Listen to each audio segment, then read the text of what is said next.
कोल्हापुर में महाराष्ट्र राज्य शासकीय ठेकेदार महासंघ के अधिवेशन में सरकारी ठेकों में कथित कमीशनखोरी का मुद्दा जोर शोर से उठा। ठेकेदारों ने दावा किया कि ठेकों की राशि का बड़ा हिस्सा विभिन्न मदों में खर्च हो जाता है, जिससे वास्तविक कार्य पर सीमित धनराशि ही खर्च हो पाती है। अधिवेशन में ठेकेदारों ने लोक निर्माण विभाग, जल संपदा सहित विभिन्न विभागों के लगभग 1.5 लाख करोड़ रुपए के बकाया भुगतान की मांग की।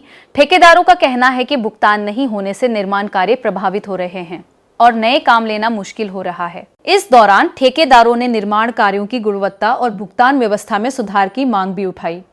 कोल्हापुर से संवाददाता समीर वानखेड़े की रिपोर्ट। तुम्ही काम कसं करताय? पहिले 15-10% आमदाराला द्यायचे काम घ्यायसाठी। काम घेतल्यावर 18% जीएसटी भरायचा आहे, त्याच्यावर 6% तुमचं कटणार आहे। म्हणजे किती झाले? 18 6 24 आणि 10 34। 10% साहेब लोकांचा खर्च आहे, 44। आणि काम पैसे मिळवायसाठी परत 5% द्यायचे आहे। 44 आणि 5 झाले 49। 10%, 8% तुमचं प्रॉफिट पकडा 56। 34% त्याचं झटाचं काम होणार आहे का?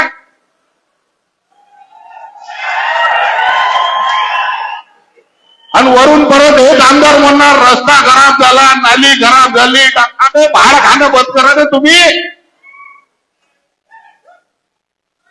सर्वांनी जर पैसे खाणं, अहो मी तर म्हणतो कॉन्ट्रॅक्टर जसा सैनिक देशासाठी लढतो तसा कॉन्ट्रॅक्टर सुद्धा देशासाठी काम करतोय।